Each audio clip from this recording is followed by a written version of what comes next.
नवोदय क्रांति प्रस्तुत करते हैं ऑनलाइन क्लास। नमस्कार। समय सुबह 10 से 12 वाला हर घर बने पाठशाला में आप सभी का स्वागत है।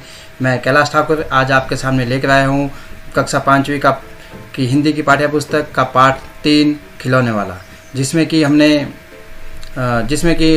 पहली 2 वीडियो में इस पाठ को पूरा पढ़ लिया है।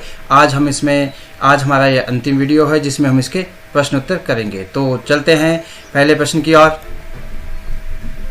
हमारा पहला प्रश्न है, तुम्हें किसी ना किसी बात पर रूठने के मौके तो मिलते ही होंगे। इसमें क भाग आ गया, अक्सर तुम किस तरह की बातों पर रूठती हो।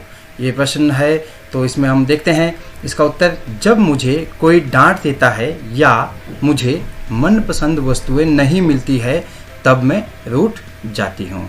तो बच्चों, आप इसमें कोई और वजह भी आपके पास रूठने की है तो आप उसमें इसको लिख सकते हैं। इसके बाद चलते हैं दूसरे प्रश्न की ओर। ख भाग इसका, माँ के अलावा घर में और कौन कौन है जो तुम्हें मनाते हैं। उत्तर है इसका, माँ के अलावा घर के सभी सदस्य जैसे पापा, दादा दादी, बड़े और छोटे भाई बहन मुझे मनाते हैं। अगर आपके घर में कोई और भी रहता है, जैसे आपके घर में मान लो बुआ रहती है, तो आप उनका नाम भी लिख सकते हैं। चलते हैं अगले प्रश्न की ओर। हम ऐसे कई त्यौहार मनाते हैं जो बुराई पर अच्छाई की जीत पर बल देते हैं।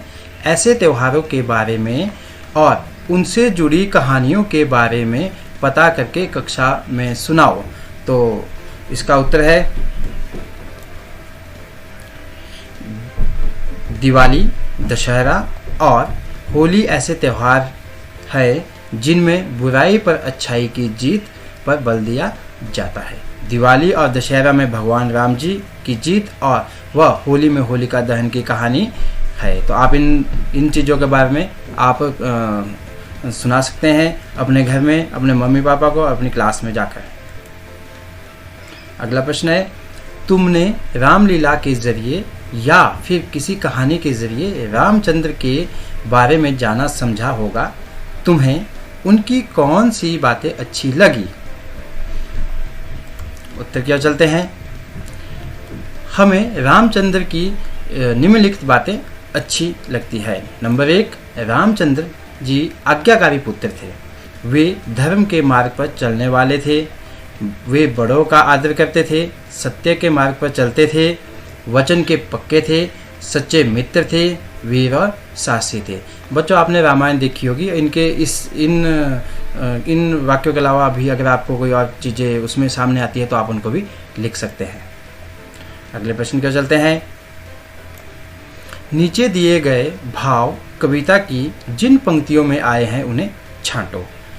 इसका क भाग, खिलौने वाला साड़ी नहीं बेचता है। ये हमने कविता जो हमारे पास किताब होगी वहाँ से आप इनको ढूंढ के भी लिख सकते हैं।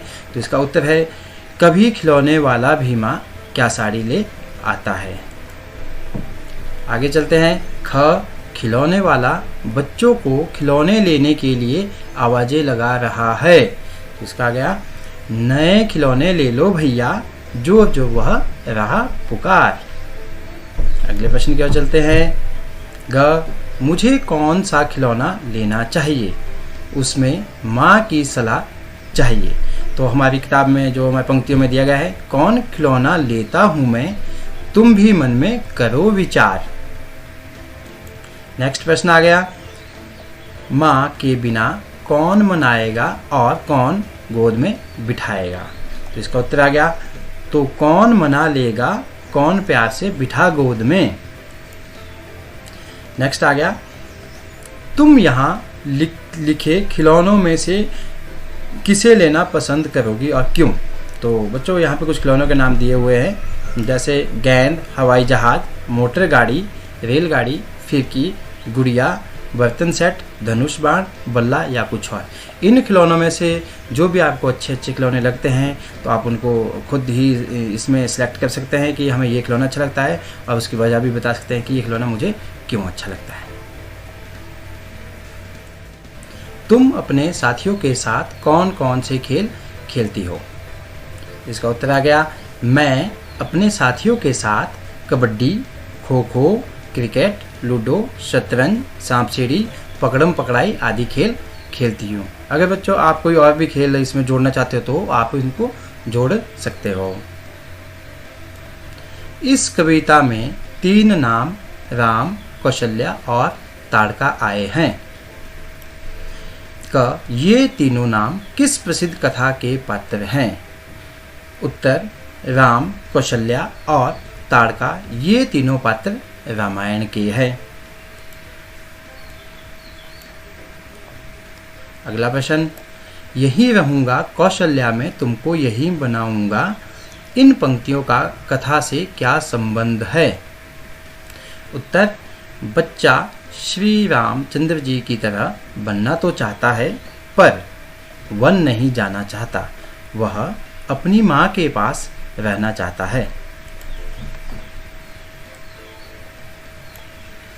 अगला प्रश्न, इस कथा के कुछ संदर्भों की बात कविता में हुई है, अपने आसपास पूछकर इनका पता लगाओ। जैसे तपसी यज्ञ करेंगे, असुरों को मैं मार भगाऊंगा, तुम कह दोगी वन जाने को, हंसते हंसते जाऊंगा।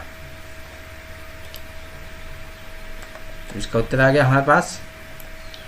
श्री रामचंद्र जी ने ऋषि मुनियों की तपस्या सफल कराने के लिए राक्षसों का वध किया, क्योंकि वे ऋषि मुनियों के यज्ञ को अपवित्र करके उनकी तपस्या को भंग कर देते थे।